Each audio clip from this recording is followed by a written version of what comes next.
केजरीवाल की धर्मपत्नी के साथ वो मुखर होकर बोली। इतने लंबे वक्त तक दिल्ली के मुख्यमंत्री जेल में रहे, कामकाज पूरी तरह से ठप रहा, उसके बावजूद भी वो इस्तीफा नहीं दे रहे थे। आपने इससे पहले इस तरह का उदाहरण नहीं देखा होगा। जब भी किसी मुख्यमंत्री को जेल की सजा सुनाई जाती है, वो जेल में जाने की स्थिति होती है, तो वो इस्तीफा देते हैं। अगर ताजा उदाहरण आप देखें तो झारखंड के मुख्यमंत्री जब हेमंत सोरेन थे तो उन्होंने भी इस्तीफा दे दिया था। तो अपने आप में एक बड़ा उदाहरण था। उन्होंने इतिहास एक तरह से कह सकते हैं कि उन्होंने बनाया। लगातार उस समय भी बीजेपी लगातार दबाव बना रही थी कि जब वो जेल में हैं तो ऐसे में दिल्ली का विकास पूरी तरह से रुक सा गया है, तो मुख्यमंत्री पद से उन्हें इस्तीफा देना चाहिए। लेकिन उन्होंने इस्तीफा नहीं दिया और जब वो बाहर आए तो उन्होंने इसका कारण भी बताया कि उन्होंने क्यों नहीं जेल से इस्तीफा दिया और अब जेल से बाहर आने के बाद उन्होंने इस्तीफा क्यों दिया। लेकिन चूंकि अब बहुत दिन नहीं बचा है, दिल्ली में विधानसभा चुनाव होने को है, ऐसे में बिल्कुल अनूप, जिस तरीके से जानकारी हमारे संवाददाता अनूप दे रहे हैं और बता रहे हैं कि किस तरीके से इतिहास रचा है यहाँ पर अरविंद केजरीवाल ने, क्योंकि अगर सियासी पन्नों को पलट कर देखें तो जैसा हमारे संवाददाता बता रहे हैं कि जब भी किसी नेता को या मुख्यमंत्री को सजा सुनाई जाती है, जेल होती है, जेल जाता है वो, तो वो अपना इस्तीफा सौंप देते हैं। ताज़ा जानकारी जैसे वो देते हुए नजर आए कि किस तरीके से हेमंत सोरेन जब जेल गए थे तो वो चंपई सोरेन को अपनी जिम्मेदारी सौंप कर गए थे। चंपई सोरेन जो है वो झारखंड के मुख्यमंत्री के तौर पर काम करते हुए नजर आए थे। हालांकि केजरीवाल पर दबाव बहुत ज़्यादा बनाया गया, चाहे हम बीजेपी की तरफ से बात करें या फिर अन्य पार्टियों की तरफ से बात करें, दबाव में आम आदमी पार्टी थी, लेकिन केजरीवाल की तरफ से साफ तौर पर कहा गया था कि वो जेल से सरकार चलाएंगे, वो इस्तीफा किसी कीमत पर नहीं देंगे। दूसरी तरफ जब वो अभी जमानत पर वापस आए और इससे पहले जब आम चुनाव के दौरान उन्हें अंतरिम जमानत मिली थी और वो प्रचार प्रसार करने के लिए आए थे, उस दौरान और अब जब वो जमानत बाहर हैं, इस दौरान भी काफ़ी पाबंदियां उन पर लगा दी गई, जैसे वो किसी भी तरीके का कोई भी काम एज अ सीएम के तौर पर नहीं कर सकते हैं। सीएम के तौर पर वो किसी भी दस्तावेज पर साइन नहीं कर सकते हैं।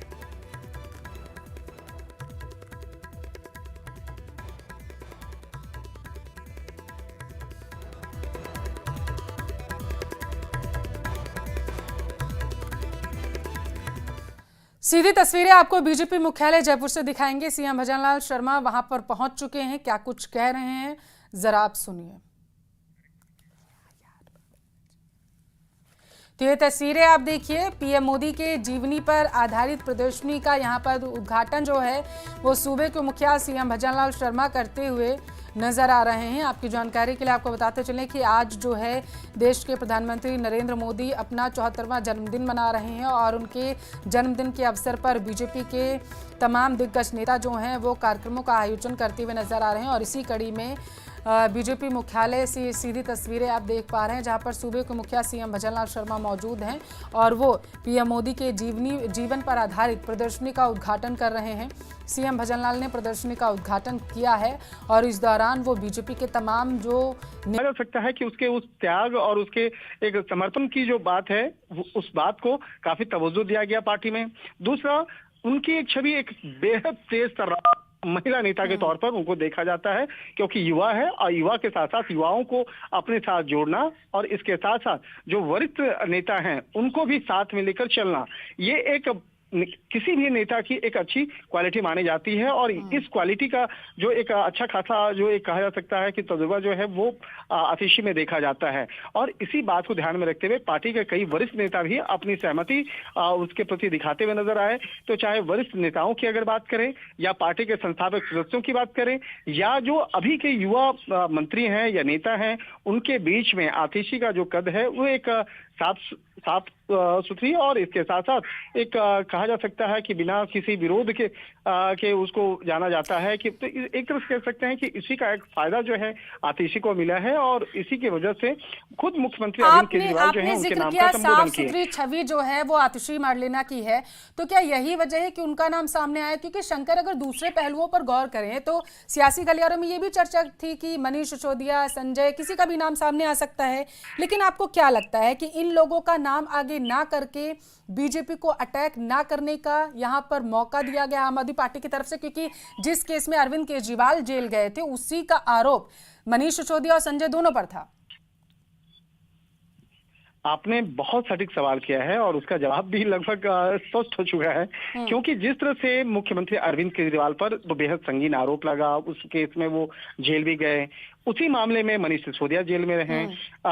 रहे, हालांकि वो भी जेल से फिर बाहर जमानत पे आए। इसके साथ ही सत्येंद्र जैन की अगर बात करें, सत्येंद्र जैन पे भी भ्रष्टाचार के आरोप लगे, वो काफी समय तक जेल में रहे। तो इस तरह से तमाम जो नेताओं का देखा जाए, जिन जिन नेताओं के खिलाफ मामले दर्ज हैं उनका नाम आगे नहीं बढ़ाया गया, लेकिन दो ऐसे नाम हैं जिसका नाम आपने जिक्र किया, संजय सिंह देखिए वो राज्यसभा के सांसद हैं और राज्यसभा में भी एक ऐसे नेता के तौर पर उनको भेजा गया जो मुखर होकर के और तमाम सवाल जवाब को वहां संसद में उठाते रहे हैं। तो इसलिए राज्यसभा सांसद होने के नाते उनको नहीं, उनके नाम को यहाँ पे प्रस्तावित किया गया। इसके साथ ही एक और नाम है सौरभ भारद्वाज भी काफी युवा हैं और दिल्ली में काफी युवा मंत्री के तौर पर उनको देखा जाता, जाना जाता है। लेकिन यहाँ और इस वक्त की बड़ी खबर है, आपके टेलीविजन स्क्रीन पर जानकारी ये सामने निकल कर आ पा रही है कि दिल्ली की अगली मुख्यमंत्री जो है वो आतिशी होंगी। तो आतिशी को मुख्यमंत्री बनाए जाने की संभावना दिल्ली की सियासी गलियारों में तेज हो चली है। आपकी जानकारी के लिए आपको बताते चले कि जब से अरविंद केजरीवाल ने इस्तीफे देने का ऐलान किया है तो तभी से ये कयास लगाए जा रहे थे कि दिल्ली के अगले मुख्यमंत्री के तौर पर आतिशी का नाम सामने आ सकता है। और अब ये जानकारी सामने निकल कर आ पाई है कि आतिशी नई दिल्ली की मुख्यमंत्री होंगी। तो दिल्ली की नई जो सीएम है वो आतिशी होंगी, ऐसी जानकारी सामने निकल कर आ पा रही है। इस वक्त की सबसे बड़ी खबर दिल्ली के सियासी गलियारों से निकल कर आ रही है, जहां पर दिल्ली की अगली मुख्यमंत्री आतिशी होंगी। इस नाम पर मोहर लग चुकी है। विधायक दल की बैठक में आतिशी के नाम पर मोहर लगी है। आपकी जानकारी के लिए आपको बताते चले 11:30 बजे